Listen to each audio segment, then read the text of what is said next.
Welcome to another case study. So this is another case study which is saying, so identify the types of incisions which are shown. So remember, if you look closely, these are incisions on the uterus itself. So that's the incisions. Then name two indications for elective scissors. Name two indications for emergence. They name four complications of C-sections. So identify the type of incisions. So this in the first one, which is, so we're going to say A. This is a lower segment transverse C-section or transverse incision specifically. So the lower segment transverse incision. Then this one is a classical. Is a classical type. So this is B.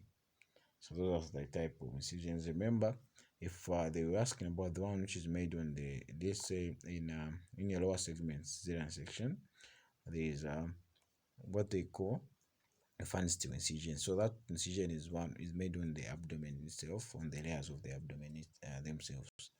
And just a recap on the layers of the abdomen, if maybe they asked, or if they were to ask, we say, so maybe start from the skin, you go to the fat layer of the superficial fascia, or then also known as the carpus fascia.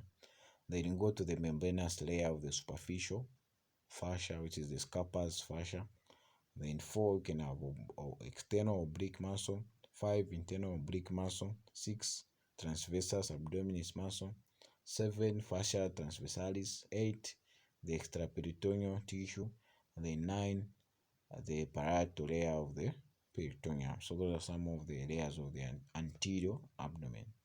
Or if you ask to define a C-section, you can say, okay, so a cesarean section refers to an operation that is performed to deliver a baby via the transabdominal route. Okay, so those are some of the things might be asked. Okay, so name two indications for elective C-sections. So under elective, you can have a breech presentation, multiple pregnancy, and active EPS. So those are some of the indications for elective. So elective C-section. Okay, then the other question is name two indications for emergency. So severe preeclampsia, cord prolapse, vasa previa. So these are some of the indications for emergency. So there is also other types of you classifying the C-section. So you can classify them according to the timing. So according to timing, this is where they asked whether it's elective, a scheduled C-section, which is done at a pre-selected time before labor and usually after 39 weeks, or an emergency C-section. So as the name suggests, an emergency, you don't necessarily have to plan for it. Then the other classification, you can classify them according to the site of uterine incision. So like we say, these were the so this question maybe was supposed to identify the type of uterine incision, so that don't confuse this with the abdominal incision. So uterine incision, so we can classify them according to the uterine incisions, where we have the upper segment, also known as the classical C-section, or the lower segment C-section, where we have the transverse or the vertical one. But most commonly they do the vertical one. Then the last classification we can have is according to the number of operations. So we can classify it as a primary C-section, which is meaning for the first time, or a repeated C-section, so 2 or 3 times, so even 4. Yeah, but as long as it's repeated, it's not a primary one. So those are some of the classifications under a C-section. Then they also talked about indications for an elective, so where we mentioned breech, multiple pregnancy, and an active EPS. So of course there are others. So there is one I think I forgot to put here, is a fetal macrosomia. So I find that a big baby, usually they put it as an elective. sometimes, but mostly since the ultrasound scan is able to detect the estimated fetal weight, so it usually comes off as an elective C-section because they know the weight of the baby. So the other in elective is a repeated C-section. Since we're repeating, so of course you tell the woman, say, okay, uh, but this usually applies to those who have more than two. So two previous scissors. So I will tell them, okay, the third one most likely we're going to plan for you to come for a C-section. Then the other elective is uterine surgery such as myomectomy. So those are some of the things. So if they had maybe a myomectomy, so we tell them to, okay, you're going to have an elective C-section next time you have a fetus. And then the other is our presentation, such as the breech, the transfer slide, and because we talked about this, then multiple pregnancy, placenta previa, then infections such as HIV, active genital herpes, of course we have talked about this, then cervical cancer, full thickness, non-transverse incision through the myomectomy, meaning a classical incision, which is also falls under the absolute indications. So then you can also have a severe can do a C-section. So since we have also mentioned another classification where we classify indications now to say absolute or relative. So there are absolute indications and relative indications. But since here we're just talking about elective and emergency, so we can just finish up on the emergency part. So emergency part. So the other things on emergency is maternal distress. It could be an emergency because it might lead to fetal distress as well. Then uterine rupture, vasa previa, severe preeclampsia, severe abruptio placenta, cord prolapse, obstructed labor, can be failed instrumental deliveries, can have a broad, posterior, mental, and shoulder presentations. These are some of the emergencies we didn't put across in this part. Then if they were to ask you maybe some of the indications for a classical C-section, can maybe put a transverse lie, but for the classical one is usually being discouraged now because of the time it takes to heal and other things which we are going to of course talk about. Then for the indications for classical C-section, you can have transverse lie, so and structural abnormality that makes a lower segment approach difficulty, e.g. maybe fibroids, an anterior placenta previa, a cervical cancer, a postmortem hysterectomy. Those are some of the indications for classical. But remember, it's being discouraged, so people are usually opting for a lower segment due to the advantages and disadvantages being advised. Okay, but if there is a structural abnormality that makes a lower segment approach difficult, then of course the classical will be more appropriate. Then for the lower segment transverse has advantages and disadvantages. For the low, so we are not talking about the lower segment transverse C-section. So advantages is that, so the advantages is that there is reduced blood loss, there is a reduced risk for occurrence of adhesions. Then a vaginal birth after cesarean section, which is VBAC, is usually okay. The disadvantages under the transverse is that under the lower segment section is that there is a risk of bladder injury, there is a lower uterine segment, and the lower uterine segment must be formed, and it's usually formed after 32 weeks of gestation age. So meaning anything below that, you are just going to go into do an hysterectomy instead of the lower segment transverse section. So you just end up doing an hysterectomy and you extract the baby thereafter. Then the other is you are delivering. You have to deliver longitudinal only. So these are some of the things under the lower segment transverse. But remember, we also mentioned about relative and absolute.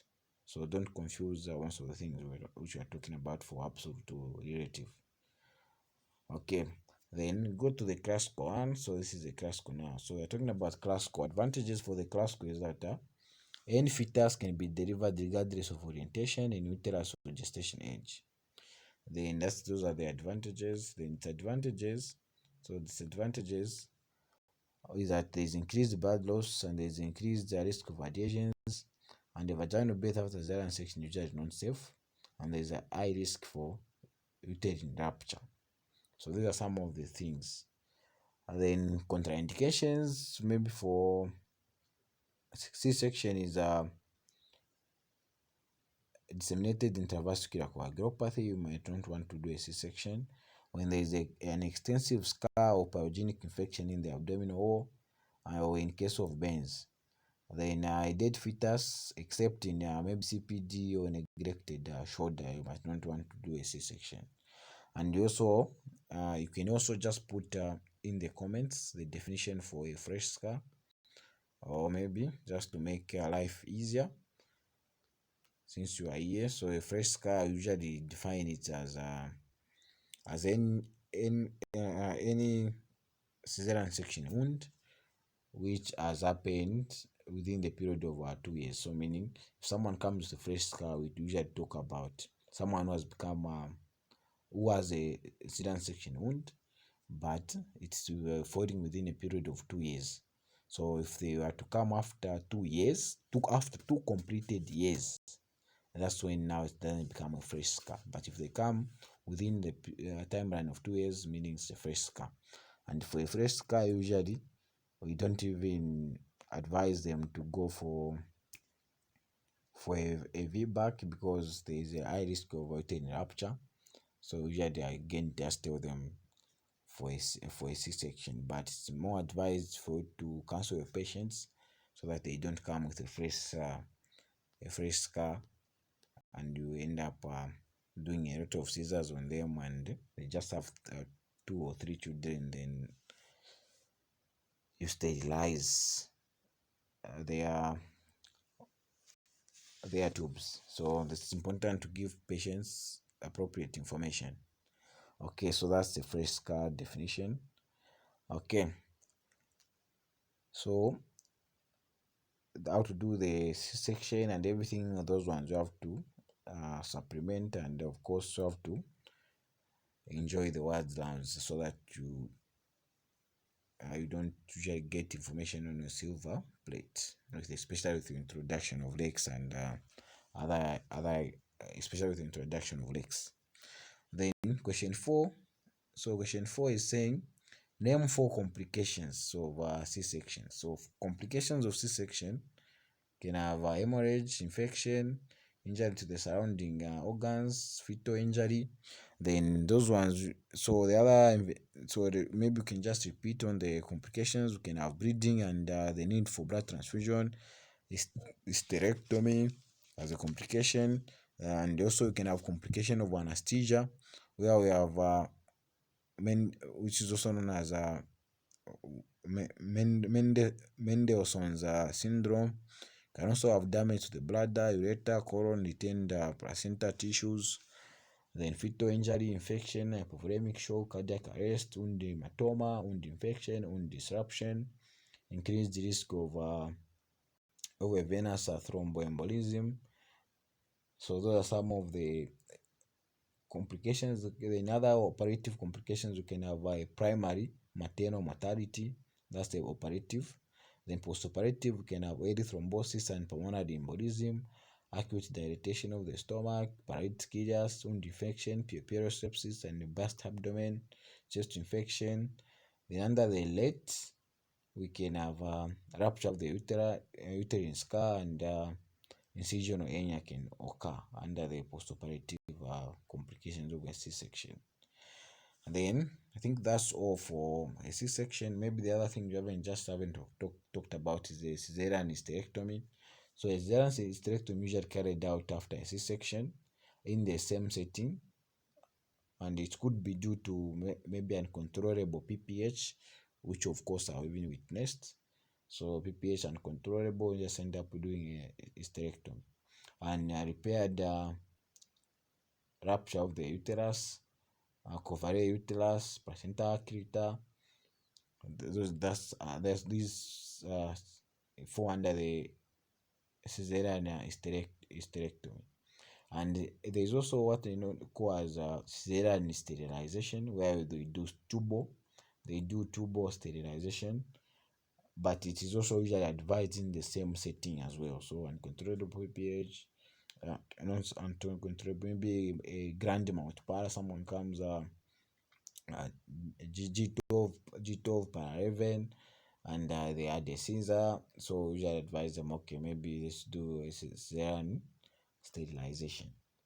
And then it also can be done in the same setting. So even in placenta accreta, increta, this, if you manage to manage them properly, then you can also do cesarean tubal sterilization depending on the indication and in the same setting.